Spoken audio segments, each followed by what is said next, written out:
Escucha muy bien, porque después de oír estas 3 historias, podrías empezar a notar cosas que antes no veías.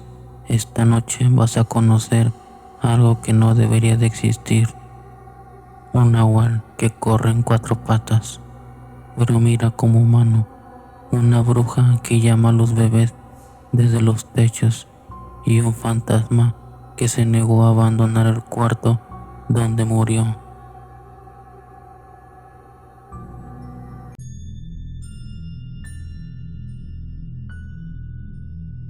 Esta historia le pasó a Tomás, un hombre de 38 años que vivía en una comunidad pequeña, rodeada de montes y parcelas. No era alguien que creyera fácilmente en cuentos. Había crecido escuchando historias de aparecidos, de brujas que silbaban en los tejados y de animales que no eran animales, pero siempre pensó que todo eso era exageraciones del pueblo.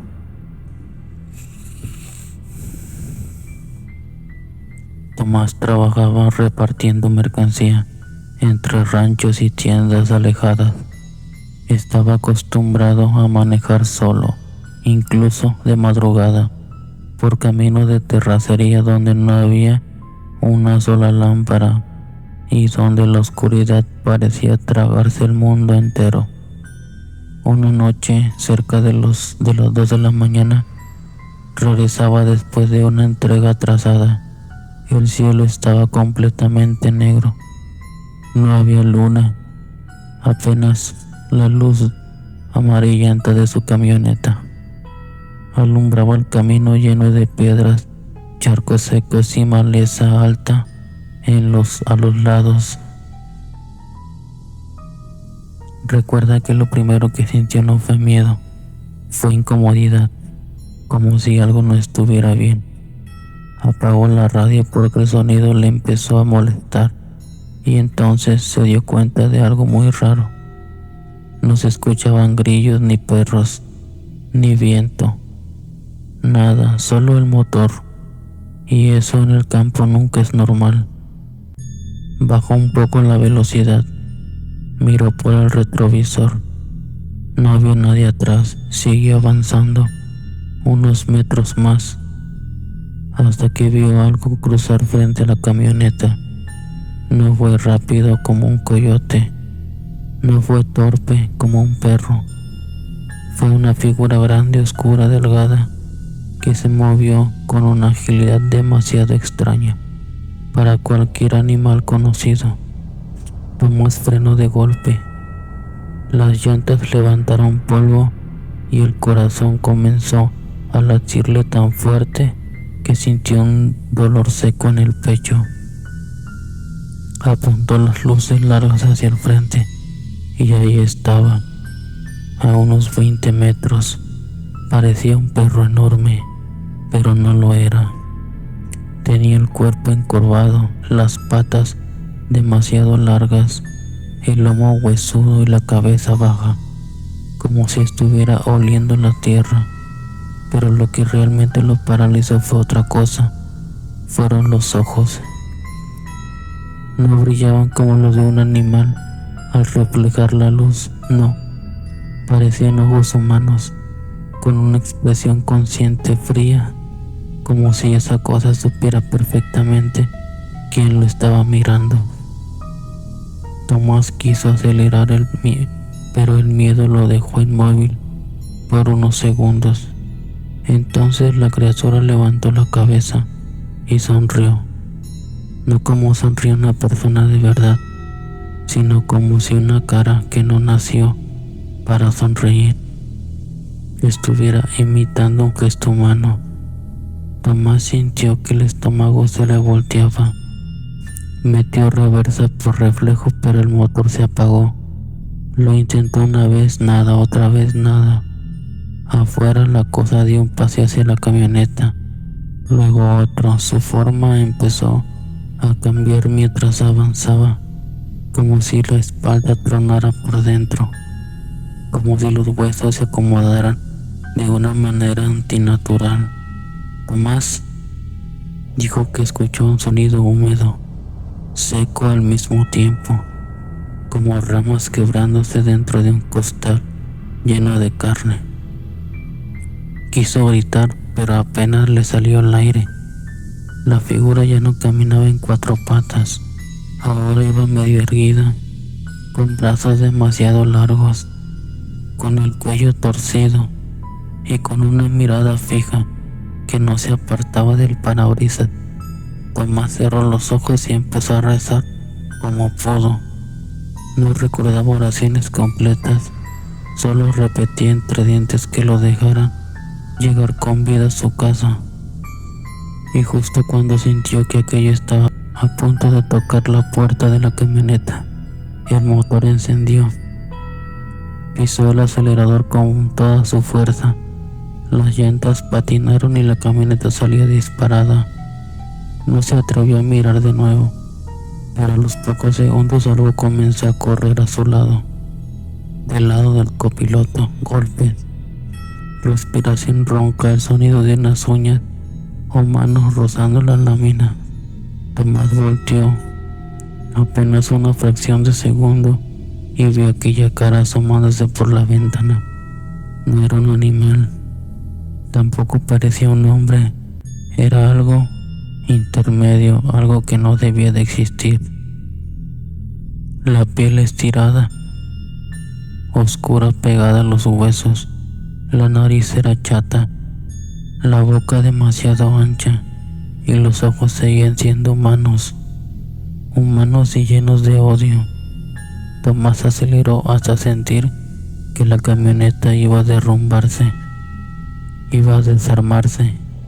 No supo en qué momento dejó de escuchar los golpes, solo siguió manejando, llorando y rezando hasta llegar a su casa. Su esposa dijo que cuando entró venía pálido, empapado de sudor y con las manos temblando, tanto que no podía ni sostener un vaso de agua. A la mañana siguiente salió con dos vecinos para revisar la camioneta, pero en la puerta del copiloto encontraron 5 marcas largas, profundas, hundidas en la lámina. No parecían rasguños normales, parecían hechas por algo con fuerza o con dedos. Tomás nunca volvió a pasar por ese camino de noche, y años después, cuando contó la historia a un anciano del pueblo, el viejo solo le dijo algo que le heló la sangre: tuviste suerte. Cuando un nahual te corre y no logra alcanzarte, a veces regresan sueños para terminar el camino. Tomás asegura que durante semanas soñó con una figura parada fuera de su ventana, sonriendo. Hay encuentros que uno sobrevive solo por milagro, pero hay otros que entran a tu casa y se quedan rondando a tu familia. La siguiente historia le pasó a una mujer que juró escuchar algo caminando sobre su techo, justo encima del cuarto donde dormía su bebé. La bruja que llamaba a mi hijo. Mariela tenía 27 años cuando nació su primer hijo. Vivía con su esposo en una casa modesta de techo de lámina en las orillas de un pueblo donde las noches eran muy silenciosas y largas. Su bebé apenas tenía 3 meses, así que ella casi no dormía. Pasaba las noches entre biberones, cobijas, fiebre por el calor y ese miedo constante de las madres primerizas a que algo le pase a sus hijos mientras cierran los ojos. Todo comenzó con un ruido leve, casi insignificante, como si alguien arrastrara las puntas de los pies sobre el techo. La primera vez pensó que era un gato, la segunda que tal vez eran ramas movidas por el viento. La tercera noche entendió que no era ninguna de las dos cosas. Eran pasos lentos, con pausas, como si alguien caminara con cuidado justo encima de la cama donde dormía su hijo. Mariela se quedó inmóvil, abrazando al bebé contra el pecho mientras miraba el techo oscuro. Su esposo dormía profundamente a su lado. Quiso despertarlo, pero algo en su interior le dijo que guardara silencio. Entonces escuchó un sonido peor, una voz muy bajita al principio, tan bajita que pensó que estaba soñando. Una voz de mujer anciana rasposa que susurraba desde arriba: niñito, niñito. Mientras Mariela sintió cómo se le erizaba todo el cuerpo. Apretó al bebé con fuerza mientras la voz volvía a escucharse, esta vez un poco más clara. Déjalo, déjalo, déjalo salir. El bebé, que había estado dormido, abrió los ojos de golpe y comenzó a llorar como con una desesperación que ella nunca le había visto. No era un llanto común, era un llanto agudo, ahogado, como si el niño también sintiera que algo estaba ahí. Por fin despertó a su esposo. Él se levantó molesto, pensando que era alguna exageración por el cansancio, pero apenas guardaron silencio, ambos escucharon los pasos sobre la lámina, lentos, pesados, de un extremo a otro. Su esposa tomó una linterna y salió al patio. Mariela se quedó dentro, temblando con el niño envuelto entre sus brazos. Desde la ventana lo veía alumbrar hacia arriba, recorriendo el borde del techo.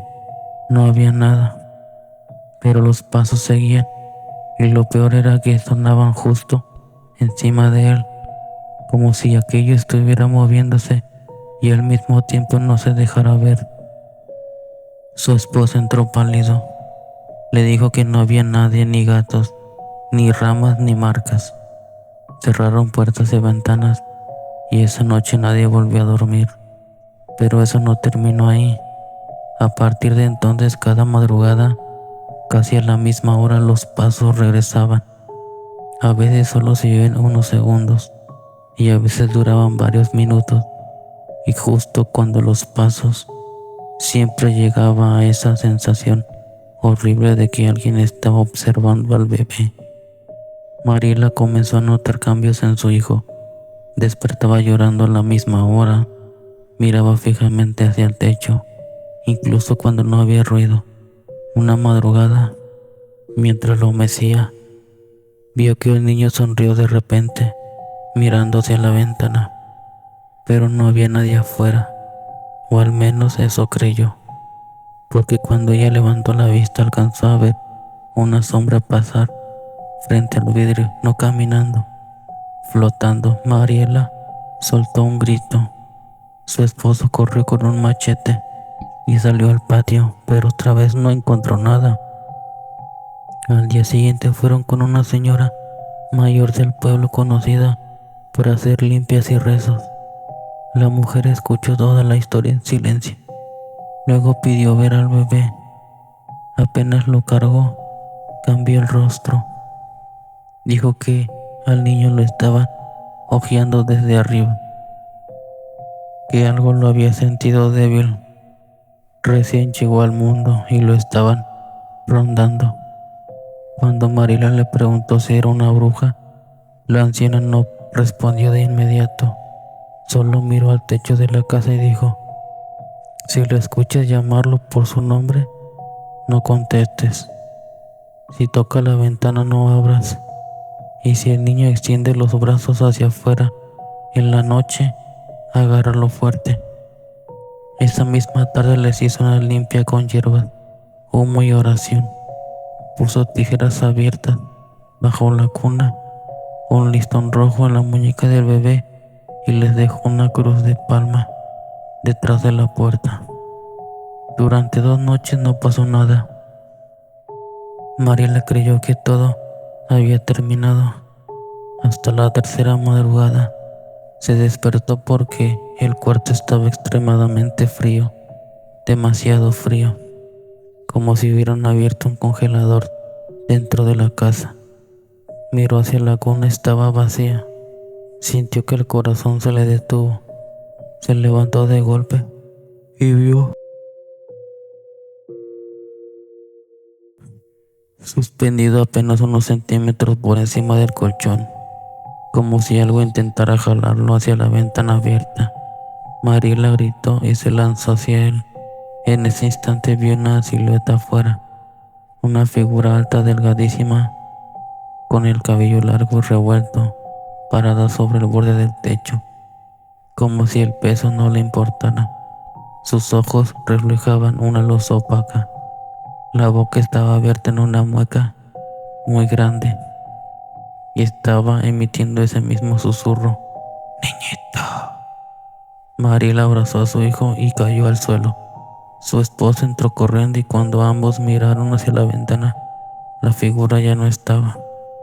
Solo se escuchó un aleteo enorme, pesado, como si algo gigantesco hubiera levantado el vuelo en la oscuridad. Después de eso, se fueron unos días a casa de la madre de Mariela. Cuando regresaron, mandaron a bendecir la casa y los ruidos nunca volvieron. Pero Mariela aseguraba que durante meses su hijo se despertaba mirando al techo y sonriendo a algo que ella no podía ver.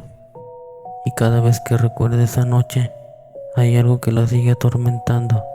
Cuando corrió hacia la cuna, antes de abrazar al niño, por un segundo alcanzó a ver unas manos largas y negras debajo de sus brazos, levantándolo, como si algo hubiera estado a punto de llevárselo.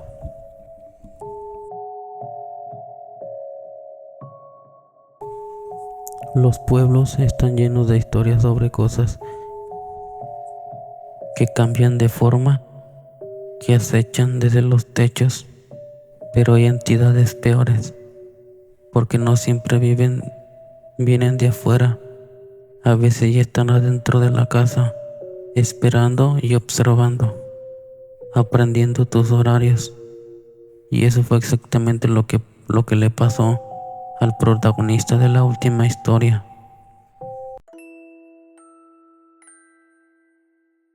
El fantasma del cuarto del fondo.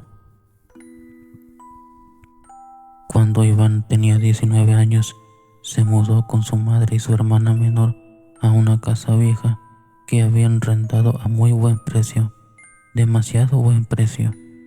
Estaba en una zona tranquila, casi al final de una calle poco transitada. La casa era grande, pero tenía ese tipo de silencio que incomoda desde el primer día. Las paredes eran gruesas, el piso crujía en ciertos puntos y el cuarto del fondo, el que le tocó a Iván, siempre olía a humedad que mantuviera la ventana abierta. Su madre decía que era una buena oportunidad. Después de años batallando con dinero, por fin podían vivir en un lugar más amplio. Iván no quiso quejarse. Los primeros días todo parecía normal, hasta que empezaron los pequeños detalles, cosas demasiado pequeñas como para alarmarse, pero demasiado raras para ignorarlas. La puerta de su cuarto amanecía entreabierta, aunque él juraba haberla cerrado. Su silla aparecía movida unos centímetros. La ropa del closet a veces olía a perfume viejo, como de una señora mayor, y en las madrugadas, justo entre las 3 y las 4, escuchaba 3 golpecitos en la pared detrás de su cama.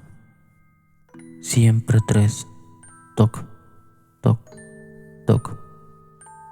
Al principio pensó que eran tuberías, luego ratones, después que tal vez era el mismo, exagerando por dormir mal. Pero una noche pasó algo imposible de racionalizar. Se despertó sin saber por qué. El cuarto estaba oscuro salvo por una franja de luz que entraba desde el pasillo, porque la puerta estaba abierta. Iván estaba seguro de haberla cerrado. Se incorporó lentamente y entonces vio a alguien pasar frente a la puerta, no corriendo, no flotando, solo caminando. Una figura blanca alta, muy delgada, que cruzó el pasillo con una lentitud que helaba la sangre. Iván pensó que era su madre. La llamó una vez, no respondió. La llamó más fuerte y nada. Salió del cuarto, encendió la luz del pasillo y revisó toda la casa. Su madre y su hermana dormían profundamente. Todas las ventanas estaban cerradas. No había nadie más. A la mañana siguiente no dijo nada. Se avergonzaba un poco de siquiera considerar que había visto un fantasma. Pero esa misma noche los 3 golpes volvieron, y la siguiente también. Después comenzaron los sueños. Iván sonaba con una mujer parada junto a su cama. No le veía bien la cara, solo el cabello oscuro pegado al rostro y un camisón blanco, amarillento como ropa vieja guardada durante décadas. En el sueño la mujer no hacía nada al principio, solo lo observaba. Cada noche estaba un poco más cerca. A los pocos días Iván dejó de dormir bien. Tenía ojeras profundas y dolor de cabeza constante y esa sensación espesa que nunca estaba realmente solo. Su hermana menor empezó a decir cosas raras también. Una tarde mientras cenaban, preguntó con total naturalidad: ¿quién es la señora del cuarto de Iván? Su madre soltó la cuchara y Iván se quedó frío. La niña dijo que a veces veía a una mujer asomarse desde la puerta del cuarto del fondo, que pensó que era una tía o una visita. La madre intentó tranquilizarlos, aunque ya se notaba nerviosa. Dijo que seguramente la niña había imaginado algo por la televisión, pero esa noche, cerca de las 3:30, la madre de Iván entró llorando en su cuarto. Dijo que alguien le había jalado el cabello mientras dormía. No fue una pesadilla, le dijo con la voz quebrada, tocándose todavía la cabeza. Juró que sintió una mano cerrarse con fuerza y tirarla hacia atrás. A partir de ahí todo empezó. Los golpecitos en la pared se volvieron arañazos. La puerta ya no amanecía abierta. Se abría sola mientras Iván intentaba dormir. Y una madrugada, al despertar, encontró una marca roja en su brazo. No era un rasguño superficial, parecía la huella de una mano con dedos largos. Iván comenzó a grabar audio con su celular por las noches. Las primeras grabaciones no tenían nada, solo respiración, crujidos normales, el ventilador. Hasta que una noche sí captó algo. A las 3:17 de la mañana se escucharon los 3 golpes. Luego un silencio de varios segundos y después una voz muy baja, muy cerca del micrófono. Una voz de mujer susurrando: «Sal de mi cuarto». Cuando escucharon eso al día siguiente, su madre decidió hablar con los vecinos. Una señora de la casa contigua se quedó callada unos segundos antes de contarles algo que el dueño jamás les había dicho. Años atrás, en esa misma habitación, había muerto una mujer mayor. Vivía sola, pasó días sin que nadie la encontrara. Decían que era muy celosa con sus cosas, con su espacio, que casi no permitía visitas, y que antes de fallecer repetía que nadie le iba a quitar tu cuarto. La madre de Iván quiso terminar el contrato de inmediato, pero no tenían dinero para mudarse tan rápido. Así que se quedaron unas semanas más. Fue completamente un error. La última noche en esa casa Iván despertó porque sintió un peso en el colchón, como cuando alguien se sienta a tus pies. Abrió los ojos y la vio, pero esta vez no era un sueño. La mujer estaba sentada al borde de la cama, muy cerca. Tenía la espalda ligeramente encorvada, las manos sobre las piernas y el rostro inclinado hacia un lado en una postura antinatural. Su piel se veía gris manchada como papel mojado. El cabello caía en mechones escasos y húmedos, y sus ojos estaban abiertos de más, como si los párpados ya no supieran cerrarse. Iván quiso moverse pero no pudo.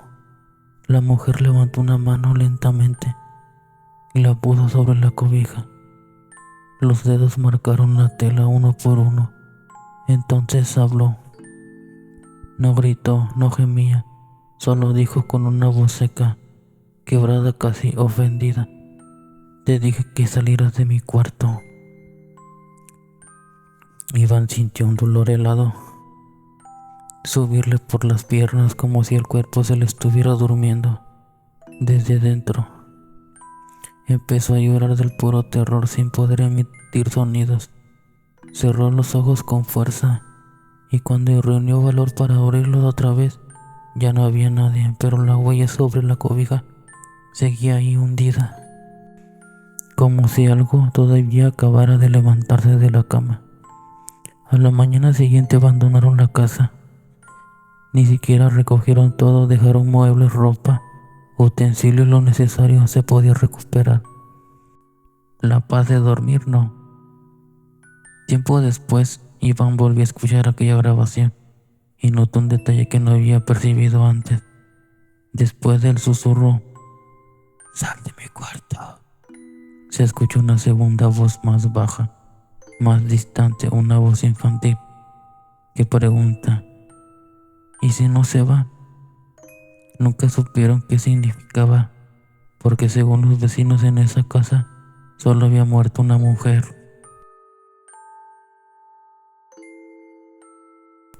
Hay historias que pueden explicarse: ruidos en la noche, sombras mal vistas, sueños que parecen reales, pero hay otras que dejan marcas en la piel, en la memoria y en la manera en que una persona vuelve a mirar la oscuridad. Un nahual que corre como hombre y animal al mismo tiempo. Una bruja que ronda a los recién nacidos desde los techos y un fantasma que no acepta que los vivos ocupen su lugar. La verdadera pregunta no es si estas cosas existen. La verdadera pregunta es: ¿qué harías tú si una noche escuchas algo llamándote por tu nombre desde fuera de la ventana?